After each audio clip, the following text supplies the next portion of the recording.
नमस्कार दोस्तों, आप सबों का स्वागत है। बिहार बोर्ड मैट्रिक परीक्षा 2024 बिहार बोर्ड के द्वारा मॉडल पेपर सभी विषय का जारी कर दिया गया है। तो आज हम विज्ञान का ऑब्जेक्टिव बताने जा रहे हैं। तो आप सभी को इस बार भी 80 ऑब्जेक्टिव पूछा जा रहा है, जिसमें से कि आपको 40 प्रश्न का सही उत्तर देना है।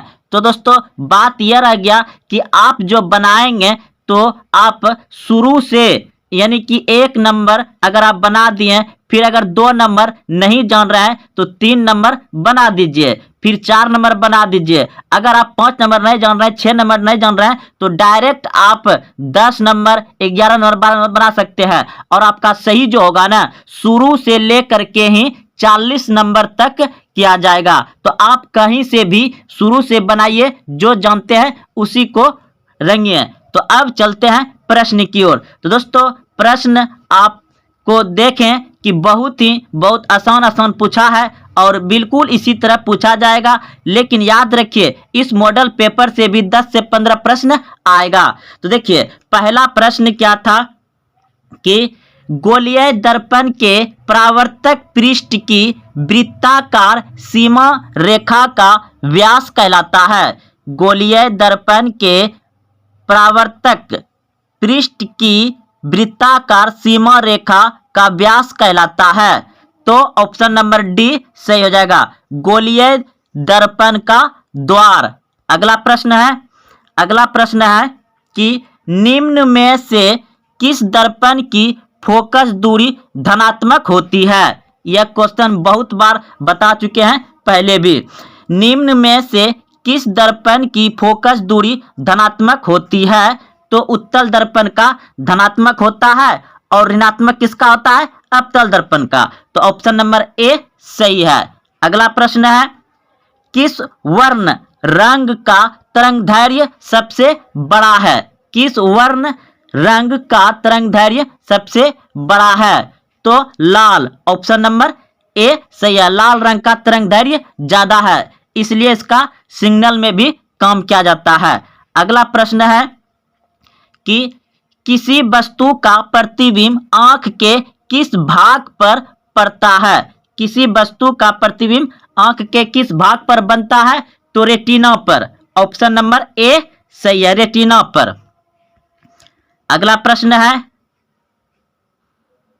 निम्नलिखित में किस माध्यम में प्रकाश की चाल सबसे अधिक होती है। निम्नलिखित में किस माध्यम में प्रकाश की चाल सबसे अधिक होती है। तो सबसे अधिक होता है निर्वात में, ऑप्शन नंबर डी सही है। अगला प्रश्न है दूरदृष्ट वाला नेत्र साफ साफ देख सकता है। दूरदृष्ट वाला नेत्र साफ साफ देख सकता है। तो ऑप्शन नंबर हो जाएगा आपका बी बिल्कुल सही है। दूर की वस्तुओं को दूरदृष्ट वाला साफ साफ देख सकता है और निकट दृष्टि दोष वाला नजदीक की वस्तु को साफ साफ देख सकता है। अगला प्रश्न है एक अभिसारी किरण पुंज समतल दर्पण पर अपतित होती है, परावर्तित किरण पुंज होगा। तो प्रश्न को अच्छे से समझिए। कह रहा है कि एक अभिसारी किरण पुंज समतल दर्पण पर आपतित होती है, यानी कि आती है, तो परावर्तित किरण पुंज क्या होगा। तो समांतर होगा, ऑप्शन नंबर बी सही है, समांतर, ऑप्शन नंबर बी सही है। अगला प्रश्न है यदि एक प्रिज्म से एक वर्ण किरण गुजारा तो इसका क्या नहीं होगा। यानी कि एक प्रिज्म से, जब हम लोग प्रिज्म से श्वेत प्रकाश को गुजारते हैं तो क्या होता है, वर्ण विक्षेपण हो जाता है। और वर्ण विक्षेपण होने के बाद क्या होता है, सातों रंग में बिखर जाता है। लेकिन यहाँ एक ही रंग का प्रकाश हम गुजारेंगे तो वह इसका वर्ण विक्षेपण नहीं होगा। तो ऑप्शन नंबर सी सही है, ऑप्शन नंबर सी सही हो जाएगा, वर्ण विक्षेपण। अगला प्रश्न है वायु में कांच के उत्तल लेंस की वायु में शक्ति होती है? वायु में कांच के उत्तल लेंस की वायु में शक्ति होती है। तो ऑप्शन नंबर बी बिल्कुल सही है, धनात्मक होगा। ऑप्शन नंबर बी सही है। अगला प्रश्न है, जल की एक गोलीय बूंद में व्यास के अनुदिश आपतित किरण का कितनी बार होगा? तो 2 बार होगा। ऑप्शन नंबर बी सही है। अगला प्रश्न है, स्विच लगाए जाते हैं, स्विच लगाए जाते हैं तो गर्म तार में, स्विच कहाँ लगाए जाते हैं? गर्म तार में। अगला प्रश्न है, जूल बटे कूलॉम कहलाता है, जूल बटे कूलॉम कहलाता है।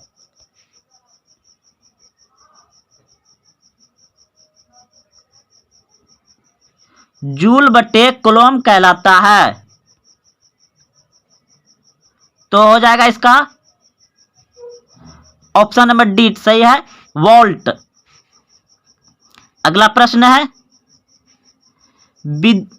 चुंबकीय क्षेत्र का एसआई मात्रक होता है, चुंबकीय क्षेत्र का एसआई मात्रक होता है Tesla T. Option number A सही है।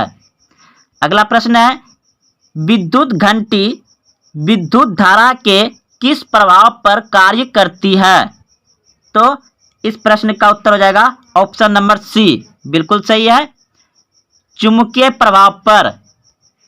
अगला प्रश्न है, डायनमो बदलता है, डायनमो बदलता है तो डायनमो क्या बदलता है? यांत्रिक ऊर्जा को विद्युत ऊर्जा में। ऑप्शन नंबर बी सही है।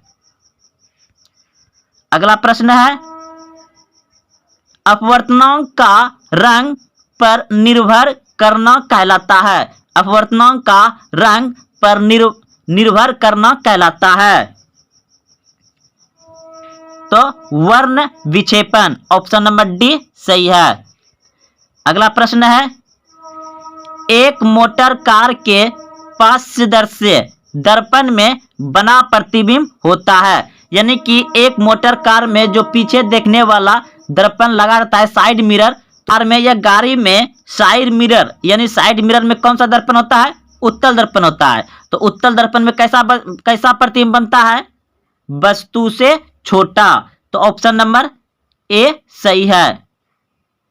अगला प्रश्न है,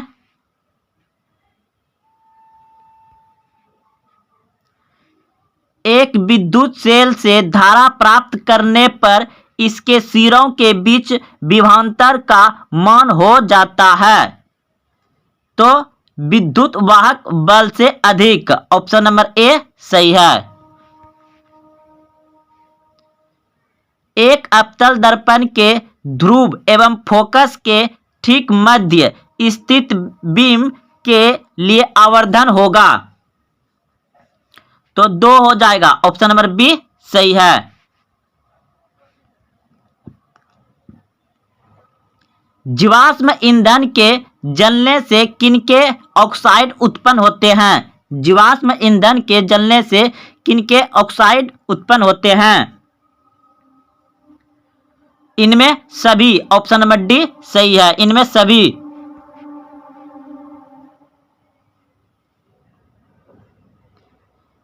विद्युत प्रतिरोधकता का एसआई मात्रक है ओम मीटर। ऑप्शन नंबर ए सही है।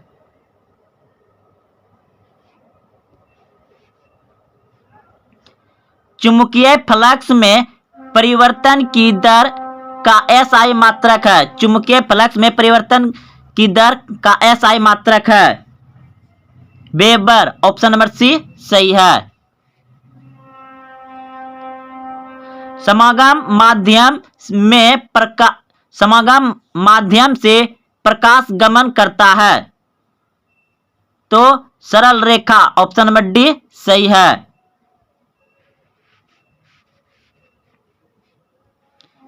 यदि एक प्रिज्म से एक वर्णीय किरण गुजारे तो इसका नहीं होगा, क्या नहीं होगा? वर्ण विक्षेपण। ऑप्शन नंबर ए सही है।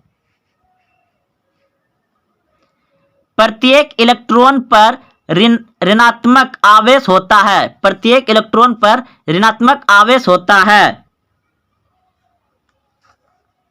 तो ऑप्शन नंबर सी बिल्कुल सही है।